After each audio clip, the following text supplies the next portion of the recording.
Olá, boa noite. O UX TV Notícias está começando. Acompanhe os destaques da edição desta terça-feira.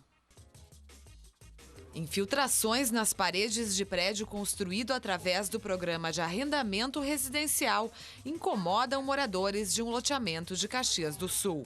Veja agora no UX TV Notícias.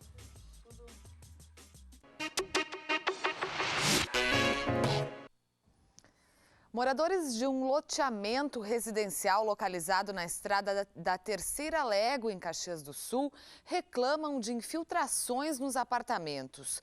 O problema teria iniciado 5 meses depois da entrega dos 12 blocos que abrigam 240 apartamentos.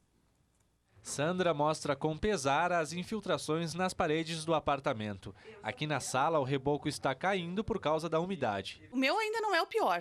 Tem problemas aqui que tem que ser resolvido imediatamente. No apartamento de Mirta, por exemplo, aqui as infiltrações também aparecem logo abaixo da janela da sala. E olha só o teto do banheiro. O que dizer então das paredes do quarto da filha de Mirta? Não bastasse os problemas com a umidade, a dona de casa sofre ainda com frequentes quedas de energia elétrica. No verão também acontece bastante, mas no inverno está sendo mais frequente, 2, 3 vezes por dia acontece. Geralmente depois das 19 horas, quando todo mundo chega em casa, né?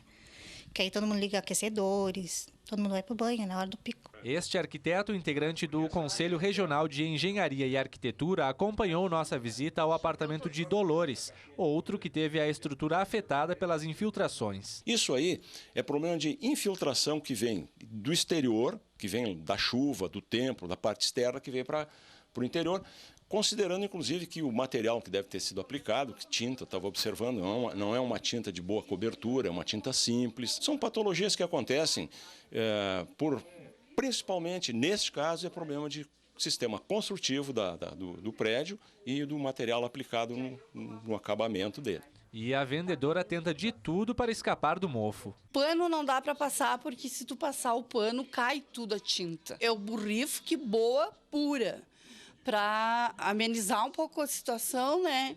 E mata o fungo. Só que depois chove e volta novamente. Problemas como estes são frequentes no loteamento Vivenda dos Imigrantes, localizado no bairro Esplanada, em Caxias do Sul. Os 240 apartamentos do condomínio foram construídos em 2006 por meio do PAR, o Programa de Arrendamento Residencial do Governo Federal.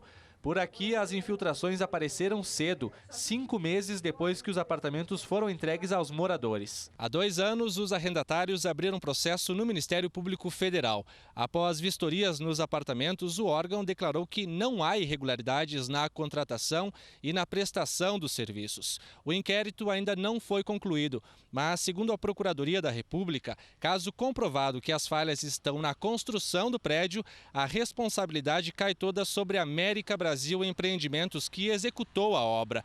Durante 2 dias, nós tentamos contato com a empresa, que tem sede em Porto Alegre. Mais de 10 telefones nos foram passados, mas em nenhum deles conseguimos contato com os administradores da empresa, que também não tem sede em Caxias do Sul. Na semana passada, a Caixa Econômica Federal contratou uma construtora terceirizada para fazer uma nova vistoria no local. A construtora que teve aqui na semana passada, contratada pela Caixa, me passou o seguinte, que vai ser feito estão só fazendo uma vistoria, que isso vai ser feito um relatório e vai ser visto de quem é a responsabilidade. E passaram que isso vai demorar, pode demorar 1 ano, 2, 3, e que os problemas emergentes que eu tenho, eu deveria resolver de imediato de acordo com as minhas condições. Recomendação errada, segundo o conselheiro do CREA. As pessoas não devem fazer o reparo, elas devem buscar a responsabilidade de quem fez a coisa errada. Então, por exemplo, existe na nossa categoria os engenheiros, os arquitetos são responsáveis por isso e as construtoras que construíram. Esses são os responsáveis pelos problemas de vícios ocultos ou vícios aparentes que existem nas construções. No momento que a pessoa fizer o reparo, ela retira a responsabilidade de quem fez. Dona Líbera não sabia disso, mesmo trabalhando como zeladora em um outro prédio, tanto que desembolsou aproximadamente R$10 mil para se afastar da umidade. Investi em azulejo, em melhorias, para até então parar de resolver um pouquinho o mofo. No meu apartamento, inclusive, era isso aqui, ó. A parede da cozinha aqui na frente, ela pega sol direto. E não tinha possibilidade, era um mofo só. Morei 8 anos de aluguel, logo que eu cheguei aqui. As casas eram tranquilas, eu não tinha, né, esse problema de umidade. Eram casas boas de morar.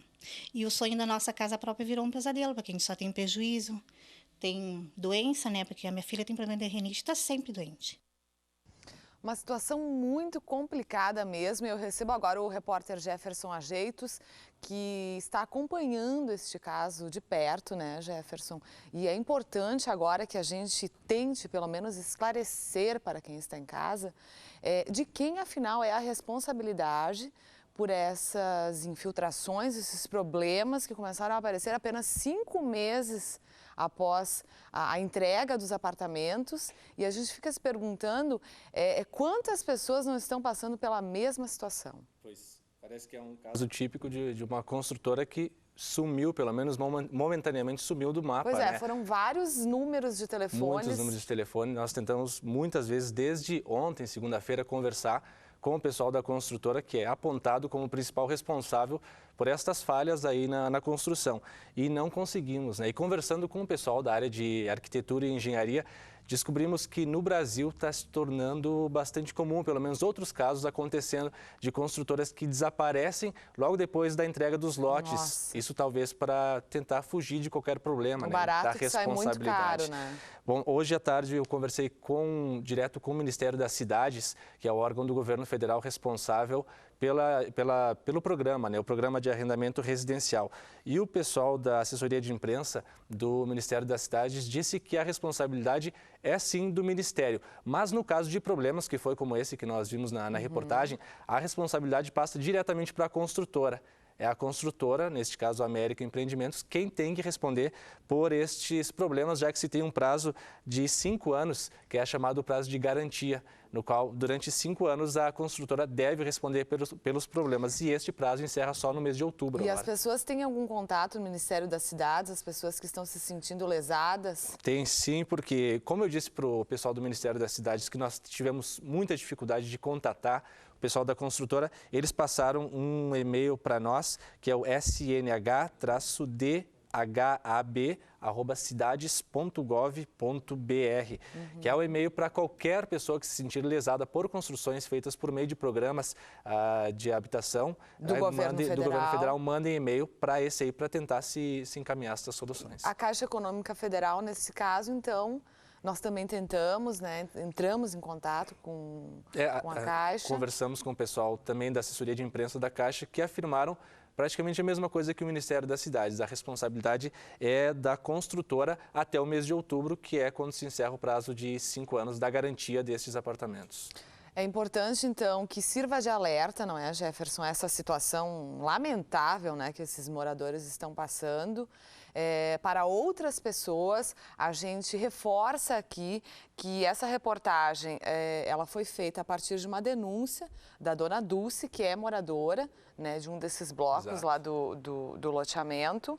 E nós vamos ficar atentos a isso. As pessoas que estão passando por problemas semelhantes dessa ordem ou em outro sentido, entrem em contato aqui com a UX TV pelo 3218-2194, porque, Jefferson, às vezes a imprensa é o último recurso que as pessoas têm. É o que o arquiteto, o Fontana conversava conosco, né? Às vezes buscam todos os recursos e acabam encontrando apenas na imprensa a solução. Eu gostaria apenas de reforçar, Gabriela, que nós da imprensa contamos com o trabalho do Ministério Público, né? Que está há mais de 2 anos, desde maio de 2009, acompanhando o caso. A gente espera sim que o Ministério Público, que é um órgão com bastante força, dê o seu recado aí, né? Tente de alguma forma solucionar este problema, encontrar esta construtora e fazer com que ela responda por estes problemas, né? Sem dúvida. E também que as pessoas prestem atenção na hora da assinatura de um contrato, né? Desses apartamentos que têm um preço acessível, né? a essas pessoas, mas é o barato que acaba saindo muito caro e está aí o resultado, é um absurdo e a gente espera realmente que alguém seja responsabilizado para que essas pessoas não tenham que tirar do próprio bolso e não devem, segundo o arquiteto Paulo Fontana, né, fazer qualquer tipo de reparo por conta própria, né, porque não é mesmo de responsabilidade delas. Exato.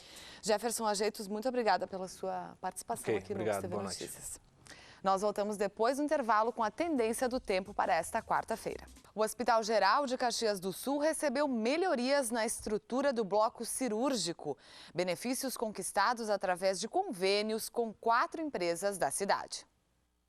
O bloco cirúrgico teve suas salas ampliadas e reformadas, além de ter sido equipado com recursos tecnológicos.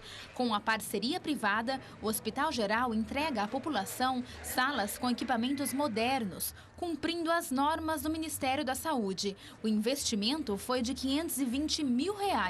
O HG atende pelo Sistema Único de Saúde a população de Caxias e região, totalizando 48 municípios. Por mês, são realizadas cerca de 600 cirurgias, 12 mil internações e 38 mil exames. É importante salientar que essa modernização do nosso bloco cirúrgico que estamos entregando à população, ela não é só estrutural. No convênio com essas empresas, a gente conseguiu melhorar tecnologicamente. Compramos focos cirúrgicos, compramos bisturi, cardioversor, entre outros equipamentos. Então, isso visa dar um atendimento mais qualificado ao nosso paciente, ao paciente de Caxias do Sul e também de toda a região. A quarta-feira deve ser de muita chuva. Confira os detalhes com a Adriana Antunes.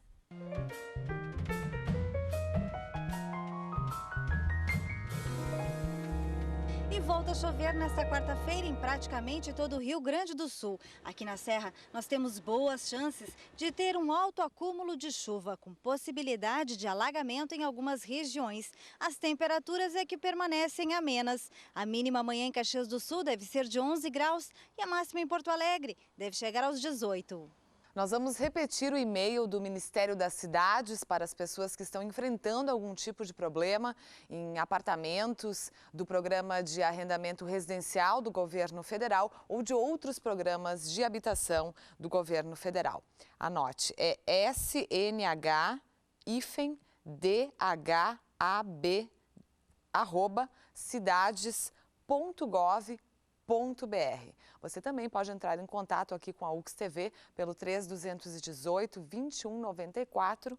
O nosso e-mail é uxtvnoticias@ux.br.